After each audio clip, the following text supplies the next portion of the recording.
Wow, di sini akhirnya ditanggapi oleh Bawaslu ya. Pada waktu lalu memang ada ribuan kades deklarasi dukung Prabowo Gibran. Di sini bahkan Bawaslu menyatakan jika ada potensi pelanggaran bisa didiskualifikasi.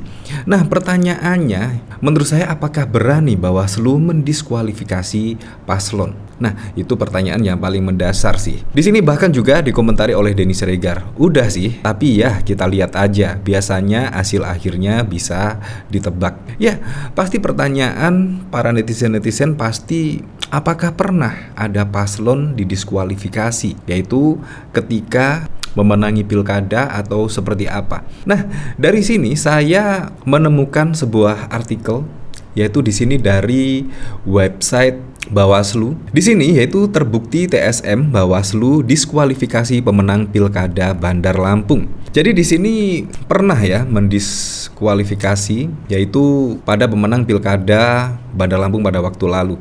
Nah, di sini yaitu Badan Pengawas Pemilu Provinsi Lampung selaku Majelis Sidang Sengketa Pemilihan Kepala Daerah mendiskualifikasi pasangan calon nomor urut 3 pemilihan wali kota dan wakil wali kota pada 6 Januari 2021 yang lalu. Sebagai terlapor, pasangan tersebut didiskualifikasi karena terbukti melakukan pelanggaran terstruktur, sistematis, dan masif TSM. Dengan demikian, tuntutan yang dilayangkan oleh paslon nomor urut 2, Yusuf Kohar dan Tulus Purnomo dikabulkan majelis sidang.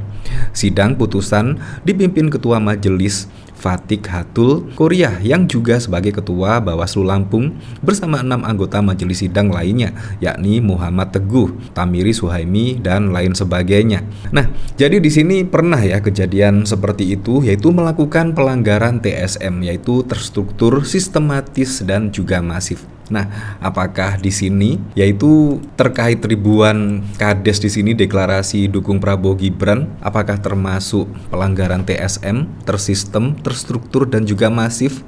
Nah, kalau memang misalnya benar-benar ada indikasi seperti itu, Bawaslu seharusnya juga gerak cepat lah. Apalagi di sini paslon presiden ya. Jadi menurut saya kalau terbukti dan didiskualifikasi pasti juga akan pendukung-pendukungnya pasti juga tidak akan terima ya. Jadi di sini menurut saya harus berhati-hati betul, yaitu Bawaslu di sini. Menurut saya daripada didiskualifikasi mendingan Bawaslu turun langsung dan menegur daripada terjadi hal-hal yang tidak diinginkan. Nah, dari sini yaitu dari iNews, Ketua Badan Pengawas Pemilu Rahmat Bagja menilai ada potensi pelanggaran pemilu dalam dukungan kepala desa kepada Capres-Cawapres Prabowo Subianto dan Gibran Rakabuming Raka. Kepala desa wajib netral di pemilu 2024. Bagja menjelaskan potensi pelanggaran pemilu terjadi bila perangkat desa dilibatkan dalam tim kampanye. Perangkat desa tak boleh melakukan kampanye salah satu paslon Capres dan Cawapres. Ada potensi, pertama tidak boleh menggunakan aparat desa dan kepala desa sebagai tim kampanye. Tidak boleh melibatkan tim kampanye, tidak boleh melibatkan kampanye untuk aparat desa dan kepala desa. Tutur Bagja saat ditemui di Kompleks Parlemen Senayan, Jakarta Pusat pada 20 November. Bagja menegaskan larangan perangkat desa berpolitik praktis telah tertuang dalam pasal 280 Undang-Undang Nomor 7 Tahun 2017 tentang Pemilihan Umum Pemilu. Ada sanksi bila melibatkan perangkat desa dalam kampanye. Nah, jadi di sini ditunggu ya sanksinya, dan menurut saya investigasi lebih mendalam lagi apakah benar yaitu ribuan kades itu benar-benar deklarasi dukung Prabowo Gibran. Tetapi beritanya memang seperti itu, yaitu ribuan kades deklarasi dukung Prabowo Gibran, walaupun juga Presiden Joko Widodo pada waktu lalu untuk netral pada Pilpres 2024. Tetapi kenyataannya saat ini ya Anda tahu sendirilah, yang justru disuruh netral tetapi malah tidak netral. Sangat aneh sekali. Nah, dari sini saya penasaran kira-kira komentar-komentarnya seperti apa ya di sini. Nah, di sini dari Muhammad. Ini yang bego siapa sih bang? Kok gemoy banget? Mana dia berani? Wah, berat kalau didiskualifikasi. Prabowo Gibran selalu unggul pada beberapa survei. Artinya, jangan suka fitnah teriak curang ya boys. Usahakan fair play, jangan kayak nonton bola rusuh mulu. Ya, menurut saya di sini ada beberapa hasil survei dari beberapa lembaga survei. Di situ bahkan ada yang menyebut yaitu Ganjar Pranowo di situ menangi hasil survei, yaitu tingkat elektabilitasnya bahkan lebih tinggi dari kompetitornya seperti Prabowo Gibran dan Anies Muhaimin. Jadi di sini memang ada beberapa survei yang menurut saya hasilnya yang tidak sama. Yang satunya memenangkan Prabowo Gibran dan satunya lagi memenangkan Ganjar Pranowo dan Mahfud MD. Entah di sini yang benar yang mana, tetapi jelas pendukung Ganjar Pranowo pasti percaya survei yang memenangkan Ganjar, dan juga pendukung dari Pak Prabowo Subianto dan Gibran Rakabuming Raka pasti percaya survei yang memenangkan dari Prabowo Gibran. Nah, di sini dari Sang Amurwa, padahal ini pelanggaran fatal karena sudah memenuhi unsur TSM, terstruktur, sistematif, dan masif. Di sini tuanku rakyat gak yakin berani, cuma di PHP doang sama Bawaslu, hasilnya diperang. KPU gak berani paling.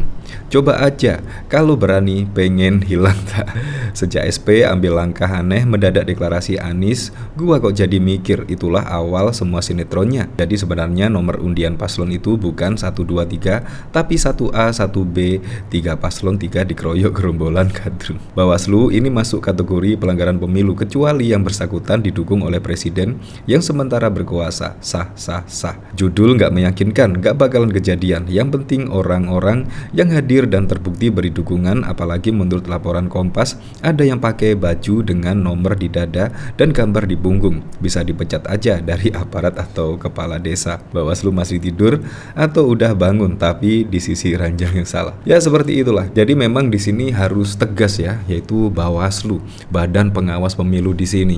Apalagi ketika melihat pelanggaran-pelanggaran yang terjadi harus berani menegur. Jangan cuma melihat saja. Menurut saya turun dan menegur kalau ada dinilai itu adalah pelanggaran-pelanggaran, karena kalau satu tidak ditegur pasti juga akan ada pelanggaran-pelanggaran yang lainnya, dimana di sini juga belum kampanye. Pasti ketika kampanye besok Bawaslu tidak melakukan berupa peneguran atau peringatan, pasti akan ada pelanggaran-pelanggaran lain dan kemungkinan saja bisa lebih tersistem, masif, dan juga terstruktur. Makanya di sini peran Bawaslu sangat penting dan juga harus tegas, berani, yaitu mengawal pemilu ini dari pelanggaran-pelanggaran.